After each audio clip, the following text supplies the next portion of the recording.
Pag-usapan natin ang ilang pelikula mo, Chad.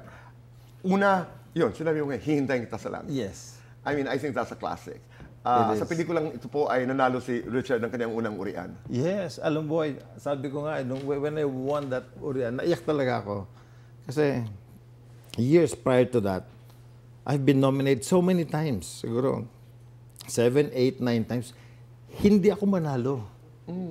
But in 1991, when that award came to me, sabi ko, oh, finally nandito na. Urian pa. Urian pa. First award. Yun, oh. Oo, And Urian. from there, it was a breakthrough. From there, dire-diretso na. Right. Tuloy-tuloy. Pero alam mo ba that you're one of the 13 actors who achieved the Fools. Fools, FU, parang EGOT. Yeah. Oo, FAMAS, Urian, Luna, Star Awards. Yes. You're one of the 13 Philippine actors. Do you consider that an achievement? Oh, big achievement. Because it's not easy. It's not easy, No, boy. it's not. Alam mo, and then lalo na ngayon, you're not able to do so many good movies. You know, you win your awards because you work with good actors. You have a good production. You have a very good director, and then people appreciate the script, Right. and then you get nominated and you win the award. Right.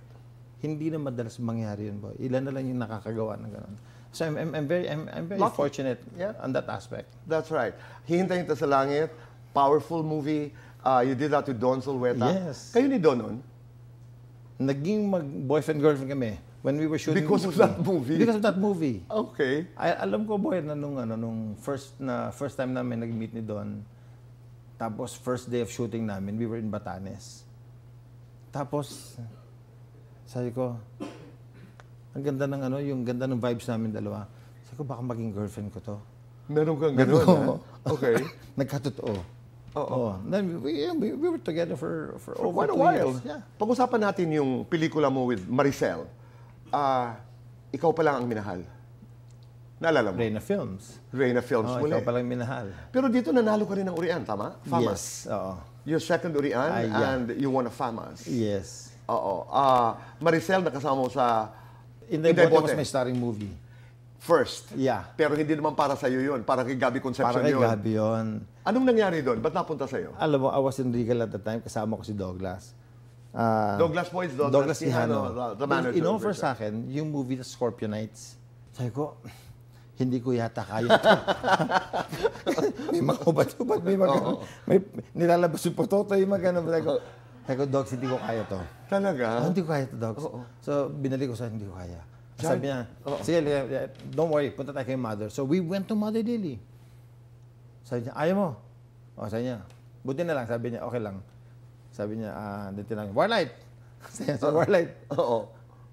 Bigay mo dito kay Richard, yung Inday Bote. So, binigay yung script sa akin, Inday Bote. Ko, what happened here? Kasi, hindi tinanggap doon ni Gabi because si Marcel at si William, they were the biggest love team at that time. Tama. And siguro, Gabi didn't want to be the third wheel. Okay.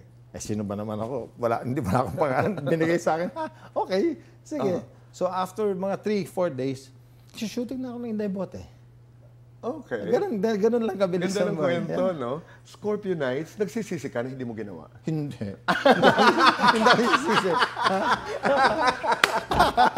Gusto ko, habang binabasa ko yung script, ay, magpapakita ng pototo. Ano ba itong pelikula kaya? I'm sure naintindihan ni Tito Dogs. Di ba? But that movie also, yun na nga, nanalo ka, ikaw palang minahal, Urian, FAMAS. Gaano kahalaga sa karera mo si Douglas Quijano? Oh, very big, very big. Oh, sa kanya talaga nag-start. Oo. Oo. If, And then, boy, lahat nung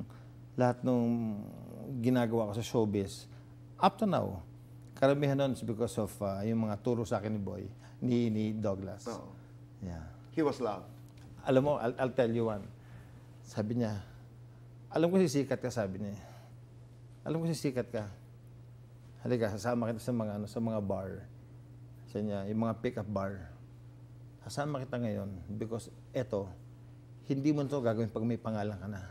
So at least ngayon pumunta ka na dito. Tignan mo yung nangyayari dito.